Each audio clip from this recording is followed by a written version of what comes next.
Hi hello नमस्कार मंडळी. स्नेहलता संदीप या चॅनलमध्ये मी स्नेहलता तुमचं सगळ्यांचं अगदी मनापासून स्वागत करत आहे. तर मी आज आलेली आहे माझ्या माहेरच्या आईला भेटण्यासाठी, म्हणजे अष्टभुजा देवीला भेटण्यासाठी.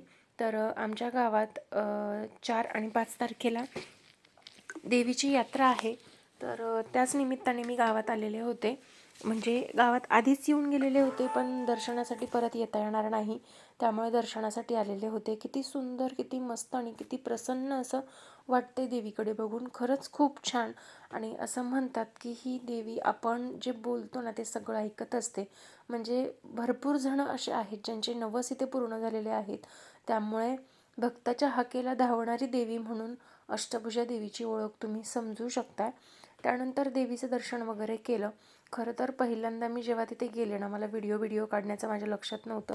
मी सरळ मंदिरात गेले, कारण खूप वेळा असं होतं की मी दर्शनासाठी आलेली असते आणि इथे मंदिर बंद असतं. मेन जे गेट आहे ते बंद असतं आणि दर्शन होत नाही.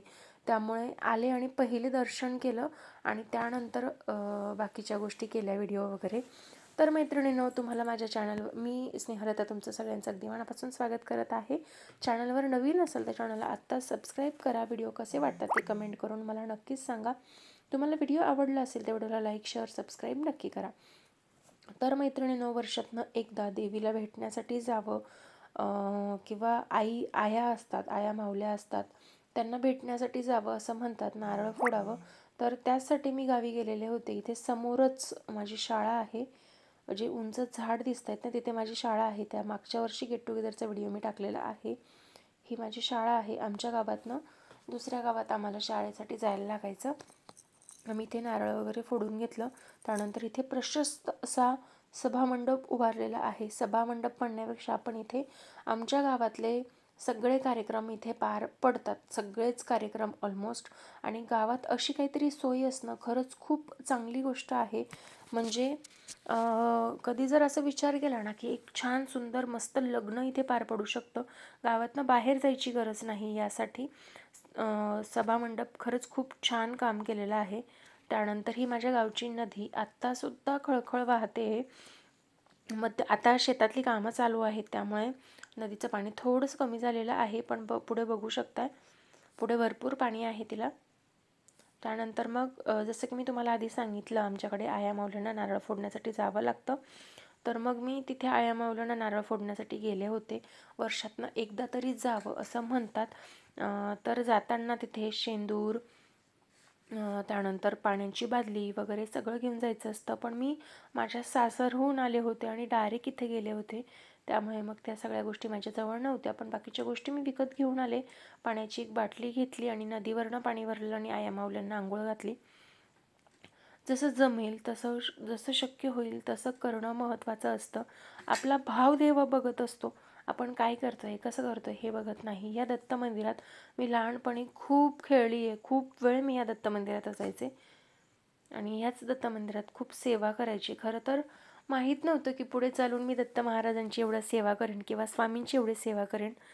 पण आले मी त्या स्वामी सेवेमध्ये. खरंच खूप छान वाटतं. आज ज्या गोष्टी माझ्यासोबत चांगल्या होत आहेत किंवा ज्या होत आहेत गोष्टी, त्या फक्त आणि फक्त स्वामी महाराजांमुळेच होत आहेत असं मला वाटतं. तर आधी सगळे मी आया माऊलीवरती पाणी टाकून आलेले, आंघोळ घालून आलेले. तेव्हा व्हिडिओ घ्यायचा राहिला होता. त्यानंतर मग शेंदूर मिक्स करून घेतला. तिकडे ज्या आया होत्या त्यांना मी ऑलरेडी शेंदूर लावून आलेले होते.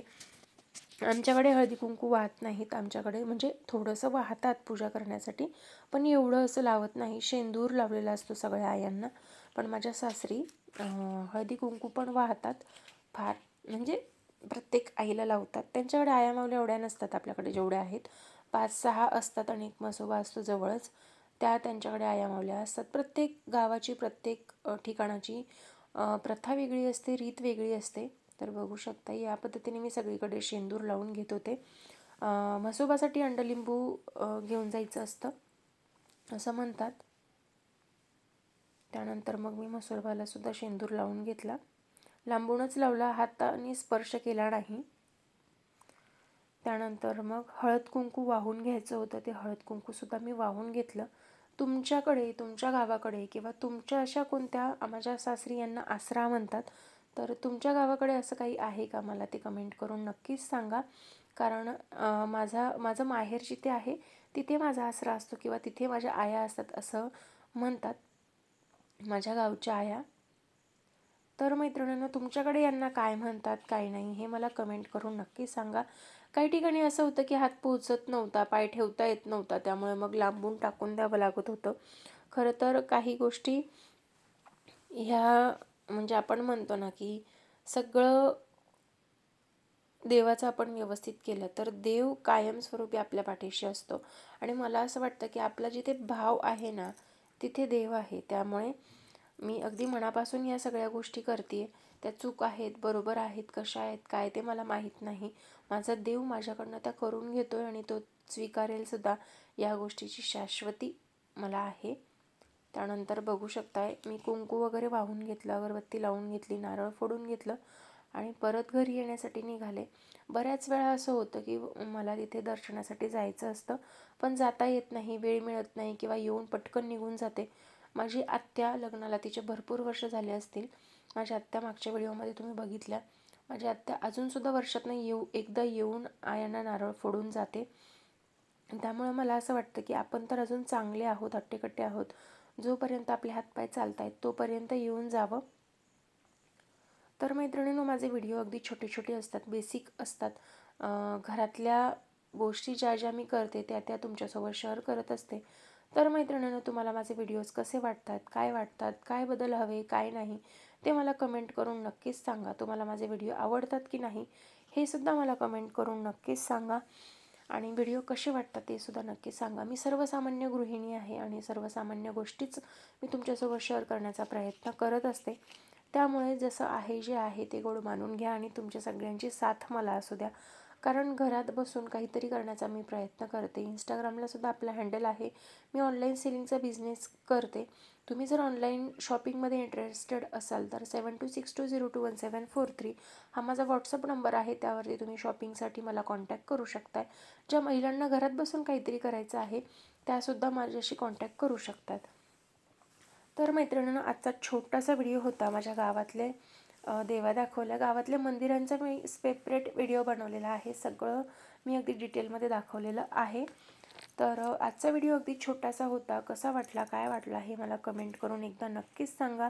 माझ्या गावातली देवी तुम्हाला कशी वाटली, माझ्या गावची ही स्वच्छ सुंदर मस्त अशी नदी कशी वाटली हे सुद्धा नक्कीच सांगा. आणि हे शिवमंदिर आहे, नदीत आधी खाली होतं, आता वरती केलेलं आहे. त्या शिवमंदिरात सुद्धा खूप सेवा केलेली आहे मी. तर मैत्रिणींनो, माझा आजचा छोटासा व्हिडिओ आवडला असेल तर लाईक करा, शेअर करा, कमेंट करा आणि सबस्क्राईबसुद्धा नक्की करा. चला तर मग भेटूया नवीन व्हिडिओमध्ये नवीन काहीतरी येऊन. तोपर्यंत स्वस्त राहा, मस्त राहा, स्वतःची काळजी घ्या. Bye bye. श्री स्वामी समर्थ. जय जय स्वामी समर्थ. बोलांबे की जय. Bye bye.